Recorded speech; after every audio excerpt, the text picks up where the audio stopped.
I think without a doubt, two of the key cognitive development theorists are Jean Piaget and Lev Vygotsky.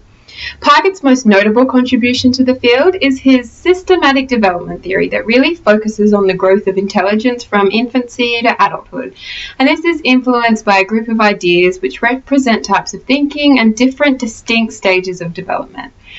These ideas being that intelligence constructs the structures it needs to function, knowledge is the interaction between the individual and the environment, and also that the growth of intelligence is influenced by 4 different factors, these being physical and social environment, maturation, and equilibration.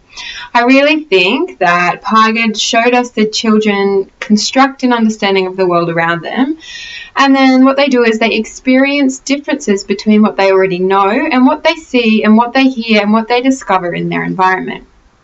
As for Vygotsky's theory, he stresses that the fundamental role of social interaction comes from guided learning and that children's thinking is really affected by their social knowledge, which is communicated by either psychological units such as language, numbers, art, or technical units such as books, calculators, and so on. Specifically, I know that he really believed that some of the most important interactions they had, or children have, is with a skilled tutor. So that's someone like me and you, a parent, a teacher, or simply someone older than themselves. And what he did was he called these people the more knowledgeable other. He really believed that the child seeks to understand the actions or instructions provided by the tutor, using it as a guide to regulate their own performance.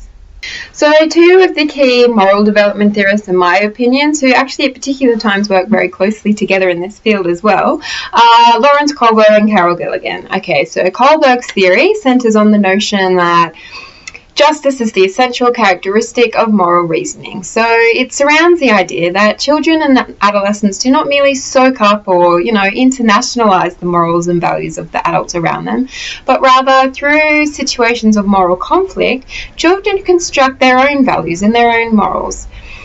And Kohlberg was able to demonstrate this through the use of a storytelling technique which involved a moral dilemma. And so what happened here was he was able to show that people progressed in their moral reasoning through a series of 3 stages which in themselves had 6 different levels, and each of these levels and each of these stages was more adequate at, responding to moral dilemmas than its predecessor.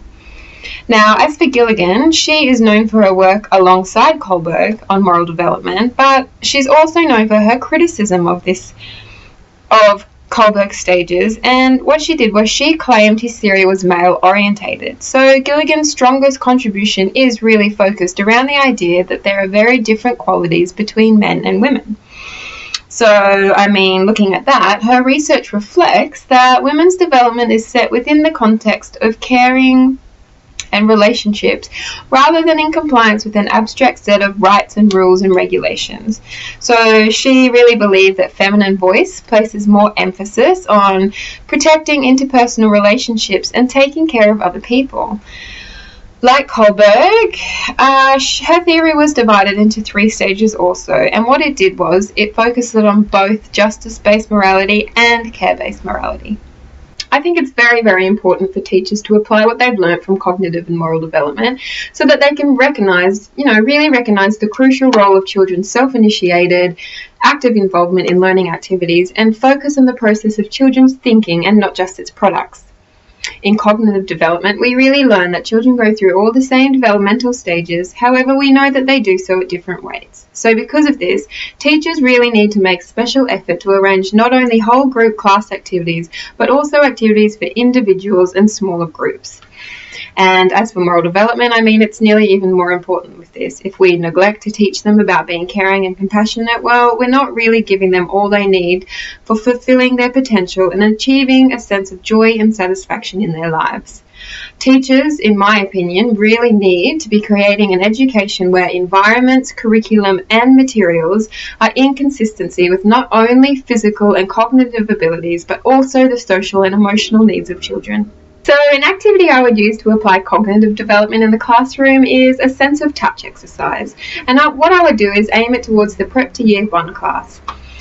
I would gather together various textured items such as sand, feathers, leaves, mud, pine cones, all that sort of stuff. I would then blindfold the children and in turn get them to feel each item and describe how the item feels, and get them to sort the items into groups according to touch. So, smooth, rough, all that sort of thing. Whilst they were doing this, I would engage the children in conversations about the changes and differences that they're experiencing whilst doing this exercise.